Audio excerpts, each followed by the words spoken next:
ஸ்லாங்கூர் ரவாங்கில் உள்ள ஒரு இந்து கோயிலை இடிக்க முயன்றதாக கூறப்படும் நால்வரை போலீசார் கைது செய்தனர். கோயில் நிர்வாகத்துடன் எந்தவித ஆலோசனையும் நடத்தாமல், உள்ளூராட்சி அதிகாரிகளுக்கு தகவல் அளிக்காமல் சந்தேக நபர்கள் கோயிலின் ஒரு பகுதியை இடித்ததாக விசாரணையில் தெரிய வந்துள்ளது என்று ஸ்லாங்கூர் போலீஸ் தலைவர் சஜாலி கஹாத் தெரிவித்தார். 26 முதல் 39 வயதுக்குட்பட்ட சந்தேக நபர்களிடம் இருந்து ஒரு பேக்ஹோ எந்திரமும் பறிமுதல் செய்யப்பட்டுள்ளதாக அவர் கூறினார். இச்சம்பவம் தொடர்பாக வழிபாட்டு தலத்திற்கு சேதம் விளைவித்தல், அமைதி கேடு ஏற்படுத்தும் நோக்கில் அவமதித்தல், குற்ற பிரவேசம் மற்றும் சொத்து சேதம் ஆகிய குற்றப்பிரிவுகளின் கீழ் விசாரணை தொடங்கப்பட்டுள்ளது. இந்த வழக்கில் பொதுமக்கள் ஊகங்களை கிளப்பாமல் அமைதியாகவும் பொறுப்புடனும் இருக்க வேண்டும் என்றும், இன மத வெறுப்பை தூண்டும் அல்லது பொது அமைதியை பாதிக்கும் வகையிலான கருத்துக்களை வெளியிட வேண்டாம் என்றும் அறிவுறுத்தப்பட்டுள்ளது.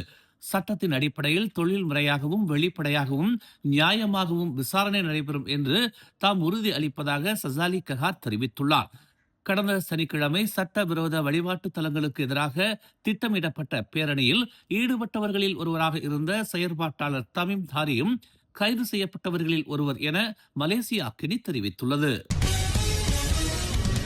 அனுமதி பெறாமல் கட்டப்பட்டதாக கூறப்படும் வழிபாட்டு தலங்கள் தொடர்பாக யாரும் தாங்களாகவே சட்டத்தை கையில் எடுக்கக்கூடாது என்று பிரதமர் டதஸ்ரீ அன்வார் இப்ராஹிம் பொதுமக்களிடம் வலியுறுத்தியுள்ளார். Associate Chinese Chambers of Commerce and Industry of Malaysia ஏற்பாடு செய்த சீன புத்தாண்டு கொண்டாட்டத்தில் பேசிய அவர், மலேசியா சட்டத்தின் அடிப்படையில் இயங்கும் நாடு என்றும், எந்த நபருக்கும் அல்லது குழுவிற்கும் தங்களது உணர்ச்சிகள் அல்லது விருப்பங்களின் அடிப்படையில் நடவடிக்கை எடுக்க உரிமை இல்லை என்றும் அவர் கூறினார். இந்த நாடு விதிமுறைகளும் சட்டங்களும் அடிப்படையாக கொண்டதாகவே இருக்க வேண்டும் என்றும், தனிநபர்களின் விருப்ப வேட்கைகளின் அடிப்படையில் அல்ல என்றும் அவர் கூறினார். யாருக்கும் தாங்களாகவே சட்டத்தை கையில் எடுக்க எந்த உரிமையும் இல்லை என்று அவர் சுட்டிக்காட்டினார்.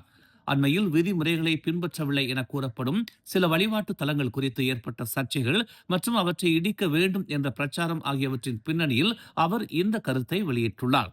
மலேசியா சட்டத்தின் நாடாகும். பிரச்சனைகள், சர்ச்சைகள், கருத்து வேறுபாடுகள் இருக்கலாம். ஆனால் நாட்டின் நிலைத்தன்மையை பாதுகாப்பதும், ஒவ்வொருவரின் மத நம்பிக்கையின் புனித தன்மையை காக்கவும், மக்களின் ஒற்றுமையை நிலைநிறுத்தவும் என்பதே முன்னுரிமை என்று அவர் கூறினார். சரியான நடைமுறைகளை பின்பற்றாமல் கோயில்கள் கட்டப்பட அனுமதிக்க முடியாது என்றும் அவர் குறிப்பிட்டார். சீன ஆலயங்கள், தேவாலயங்கள், பள்ளிவாசல்கள் மற்றும் சுறாக்கள் விதிமுறைகளை பின்பற்றியுள்ளன என்றும், பெரும்பாலான இந்து கோயில்களும் அதேபோல் செயல்பட்டுள்ளதாகவும் அவர் கூறினார். மேலும் சிறிய பொறுப்பற்ற குழுவின் செயலால் நாட்டின் நல்லிணக்கம் பாதிக்கப்படக்கூடாது என்று எச்சரித்த அவர், தவறான செயல்களை தடுக்க அதிகாரிகளுக்கு உத்தரவிடப்பட்டுள்ளதாகவும், எந்த வழக்கும் நீதிமன்றத்தின் மூலம் தீர்க்கப்படும் என்றும் அவர் கூறினார். நாட்டின் தொழில்நுட்ப வளர்ச்சியை வலுப்படுத்தும் நோக்கில் டிவெட் புரட்சி பயணம் 2026 நேற்று அதிகாரப்பூர்வமாக தொடங்கப்பட்டது. மனிதவள அமைச்சின் கீழ் செயல்படும் பல்வேறு ஏஜென்சிகளைச் சேர்ந்த 120 மோட்டார் சைக்கிள் ஓட்டுநர்கள் ஸ்லாங்கூர் மற்றும் பேரா மாநிலங்களில் உள்ள 6 பள்ளிகளில் 2 நாட்கள் பயணம் செய்து டிவெட் கல்வி குறித்த விழிப்புணர்வை மாணவர்களிடம் ஏற்படுத்த உள்ளதாக மனிதவள அமைச்சர் டத்தஸ்ரீ ரமணன் ராமகிருஷ்ணன் தெரிவித்துள்ளார். டிவெட் பட்டதாரிகளில் 95.5% வேலை கிடைக்கிறது என்றும், செயற்கை நுண்ணறிவு, ரோபோட்டிக்ஸ், தானியங்கி முறை மற்றும் பசுமை தொழில்நுட்பம் போன்ற துறைகளில் திறமையான இளைஞர்களுக்கே அதிக தேவை இருப்பதாகவும் அவர் குறிப்பிட்டார். இது இனி இரண்டாவது தெரிவல்ல, பிரகாசமான எதிர்காலத்துக்கான முதன்மை வழி என்றும் அவர் வலியுறுத்தினார். மேலும் பண்டார்பாரு சுங்கைபுலோ தேசிய இடைநிலைப்பள்ளி மண்டபத்தை மேம்படுத்துவதற்காக 2 லட்சம் வெள்ளி நிதி ஒதுக்கீடும் அறிவிக்கப்பட்டது. தீபகற்ப மலேசியாவில் டீசல் விலை இன்று முதல் லிட்டருக்கு 3 காசுகள் உயர்த்தப்படுவதாக நிதி அமைச்சு அறிவித்துள்ளது. இதன்படி டீசல் விலை லிட்டருக்கு 2 வெள்ளி 96 காசிலிருந்து 2 வெள்ளி 99 காசாக உயர்கிறது. கிழக்கு மலேசியாவில் டீசல் விலை லிட்டருக்கு 2 வெள்ளி 15 காசு என்ற நிலைமையில் மாற்றம் இன்றி தொடரும்.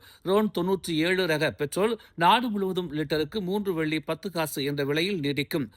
மானிய விலை ரோன் 95 பெட்ரோல் லிட்டருக்கு 1 வெள்ளி 99 காசாகவும், மானியம் இல்லாத ரோன் 95 பெட்ரோல் லிட்டருக்கு 2 வெள்ளி 54 காசாகவும் மாற்றம் இன்றி தொடரும்.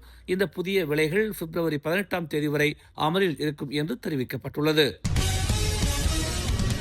கிள்ளான் சிம்பாங் லேமா தமிழ் பள்ளியில் பொங்கல் விழா நேற்று வெகு சிறப்பாக பள்ளி மண்டபத்தில் நடைபெற்றது. இவ்விழாவினை ஓம்ஸ் அறவாரிய தலைவரும் மலேசிய அறிவா சங்கத்தின் தோற்றுநரும் பள்ளி மேலாளர் வாரிய தலைவருமான ஓம்ஸ் பா தியாகராஜன் தொடக்கி வைத்தார்.